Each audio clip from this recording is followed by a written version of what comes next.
नमस्कार, मी प्रतीक्षा. DNA मराठीमध्ये आपलं स्वागत. अहिल्यानगर जिल्ह्यातील प्रत्येक तालुक्यात व गावात बेघर आदिवासी भिल्ल समाजाचा सर्वे करून ग्रामपंचायत हद्दीमध्ये महाराष्ट्र शासनाच्या जागा आहे.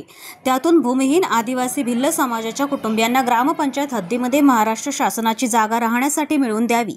तसेच जागा नावावर नसल्यानं आदिवासी भिल्ल समाजाच्या कुटुंबियांना घरकुलाचा लाभ देखील घेता येत नसल्यानं एक घरापुरती जागा नावावर करून देऊन घरकुलाचा लाभ देण्याच्या मागणीसाठी एकलव्य संघटनेचे महाराष्ट्र संघटक मोहन गोलवाड, महाराष्ट्र संघटिका वैजयंता गोलवाड व नाशिक सभापती शिवाजी ढवळे यांच्या मार्गदर्शनाखाली जिल्हा परिषद कार्यालयावर बेघर आदिवासी भिल्ल समाजाचा मोर्चा काढून मुख्य कार्यकारी अधिकारी यांना निवेदन देण्यात आलं. आता एकलव्य संघटना मोहन गोलवाड आणि वैजयंता ताई गोलवाड हे नगर जिल्ह्याचे जेवढे पदाधिकारी आहेत संघटनेचे कार्यकर्ते, तर इथं शिवसाहेबाकडे आम्ही आलतो इथं की बाबा आम्हाला जागा नसल्यामुळं, गोरगरिबांना जागा नसल्यामुळं ते साहेबांनी आम्हाला असं निवेदन दिलंय की तुमचं लवकरात लवकर तुमच्या जागेचा मार्ग आम्ही लावून टाकू. तसेच की आदिवासी समाजाला भूमी नाही तर यांना जागाच नाही, कुठं घरकुल आलं तर जागा नाही. मग साहेबांनी आम्हाला खोडखोड वेळ किंवा तुमच्या लवकरात लवकर आम्ही काम मार्गी लावू जागेचा आणि तुमचे प्रश्न आम्ही लवकरात लवकर सोडू.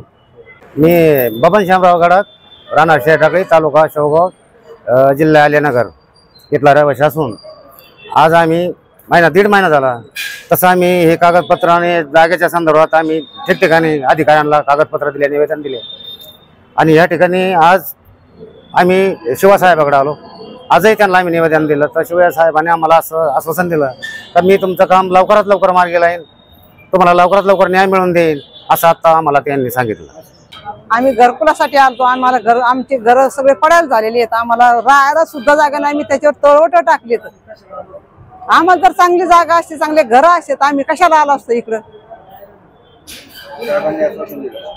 साहेबांनी सांगितलं आम्ही तुम्हाला तुमचा निर्णय घेऊ आणि तुम्हाला लवकर तुमचा काहीतरी करू. प्रतिनिधी मुंतजीर शेख, DNA मराठी, अहिल्यानगर.